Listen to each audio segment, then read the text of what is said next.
Hello friends, வாங்க இன்றைக்கி நம்ம சேனலில் பூண்டு மிளகு குழம்பு எப்படி செய்கிறதுன்னு பார்க்கலாம். இப்போது நான் ஒரு 100-150 கிராம் அளவுக்கு பூண்டை உரித்து வச்சுருக்கிறேன். உரித்து வச்சுட்டு மிளகு 1 ஸ்பூனு, ஜீரகம் 1 ஸ்பூனு, கடலைப்பருப்பு 1 ஸ்பூனு, உளுந்தம்பருப்பு 1 ஸ்பூனு, 4 மிளகாய், காஞ்ச மிளகாய், மல்லி 1 ஸ்பூனு இதெல்லாம் எடுத்து வச்சுக்கிட்டேன். நீங்கள் கொஞ்சம் கம்மியாக செய்கிறீங்கன்னா அரை ஸ்பூன் கூட எடுத்துக்கோங்க. நானே செஞ்சதுக்கப்புறம் தான் தெரியும் இவ்வளோ அளவு வரும் அப்படின்னு சொல்லிட்டு. அப்புறம் அந்த மல்லி இதை நல்லா வறுத்து எடுத்துக்கலாம். கருக விடாமல் அந்த கடாய் சூடுலையே வறுத்து எடுங்க. அதே மாதிரி உளுந்தையும் நம்ம வறுத்து எடுத்துக்கிடுவோம். அதுக்கப்புறம் உளுந்து வறுத்ததுக்கப்புறம் மிளகு, அப்புறம் கடலைப்பருப்பு, நம்ம என்னென்ன எடுத்து வச்சுக்கிறோமோ எல்லாத்தையும் கடாய் சூடில் என்ன செய்யலாம், வறுத்து நல்லா எடுத்து ஒரு பிளேட்டில் தட்டி வச்சுக்கலாம். கொஞ்சம் ஆற விட்டுட்டு இப்படி சேர்த்து தட்டி வச்சுக்கோங்க. அப்புறம் நல்லா ஆற விட்டுறலாம். இப்போ கொஞ்சமாக கடுகு, நான் கடுகுல அப்புறம் கொஞ்சமாக ஜீரகம் இதையும் ரெண்டையும் சேர்த்து போட்டு நல்லா வறுத்து எடுத்துக்கோங்க. கருக மட்டும் விட்டுறாதீங்க, கடுகெல்லாம் கருகிருச்சுன்னா கசக்கும்.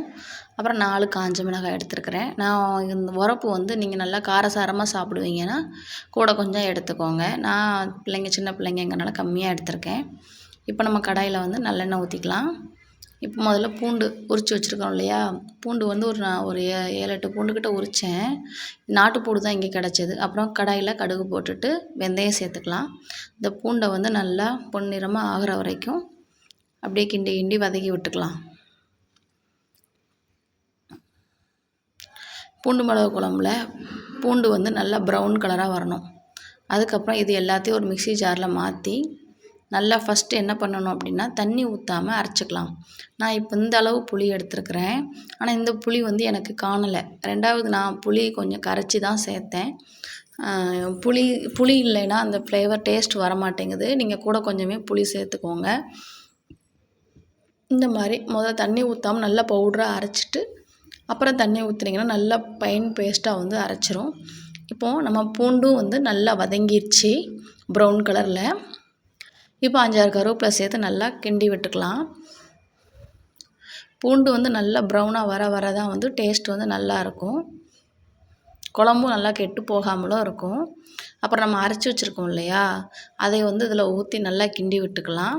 இப்போ உங்களுக்கு தேவையான அளவுக்கு நீங்கள் புளி கரைச்சி வச்சுருக்கீங்க அப்படின்னா புளி கரைசல் ஊற்றிக்கோங்க. நான் புளி இதில் போட்டு அரைச்சேன், ஆனால் எனக்கு கொஞ்சம் காணலை. அதனால் ரெண்டாவது கொஞ்சம் புளி கரைசல் நான் சேர்த்துக்கிட்டேன். இப்போ மஞ்சள் கொஞ்சம் சேர்த்துக்கோங்க.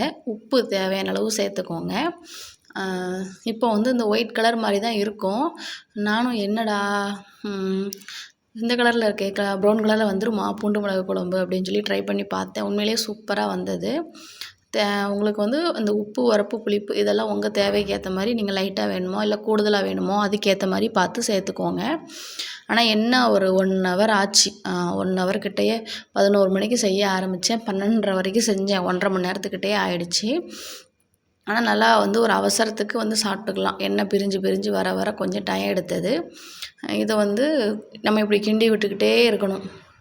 அடி பிடிக்காத அளவுக்கு அடுப்பை சிம்மில் வச்சு கிண்டி விட்டுக்கிட்டே இருக்கணும். எனக்கு இந்த குழம்பு சாப்பிடும்போது என்ன ஃபீல் வந்ததுன்னா, இந்த டெலிவரி டைமிங்கில் நமக்கு இந்த பிள்ளைப்பத்த குழம்புன்னு சொல்லிட்டு லேடிஸ்க்கெலாம் வச்சு கொடுப்பாங்கள்ல, பேறுகால குழம்புன்னு சொல்லிட்டு தேங்காய் நம்ம இதில் தேங்காய் சேர்க்கல, அதுலேயும் தேங்காய் சேர்க்க மாட்டாங்க.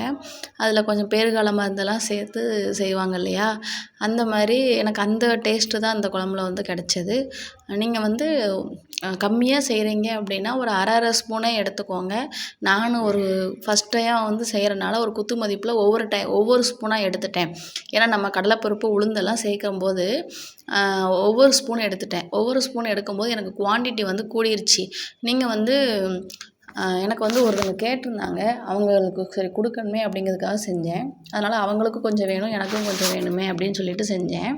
நீங்கள் உங்கள் தேவைக்கு இல்லை நம்ம ஸ்டோர் பண்ணி வச்சுக்கலாம் அப்படின்னு நினச்சிங்கன்னா நீங்கள் ஒரு ஸ்பூன் எடுத்து ஒரு பெரிய கடாயில் செய்யுங்க.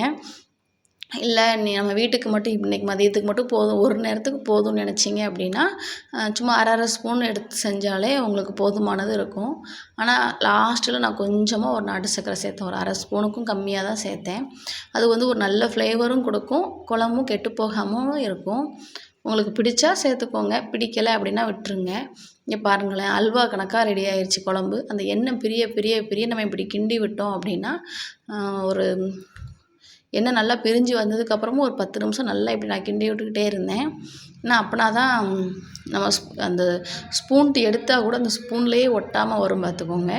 உண்மையிலேயே சூப்பராக இருந்தது. அப்புறம் நல்லா ஆற விட்டுட்டு ஒரு பாத்திரத்தில் ஸ்டோர் பண்ணி விட்டுட்டேன். ஒருத்தங்க செஞ்சு கொடுக்க சொல்லி கேட்டாங்க. சரி அவங்களுக்காக செஞ்சேன். அதனால் சரி அப்படின்ட்டு இந்த மாதிரி நீங்களும் ஸ்டோர் பண்ணி வச்சுக்கோங்க.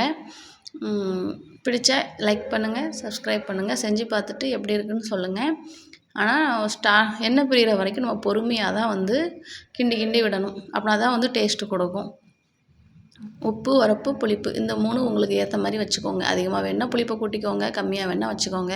உண்மையிலேயே சாதத்துக்கு வச்சு சாப்பிடும்போது சூப்பராக இருந்தது.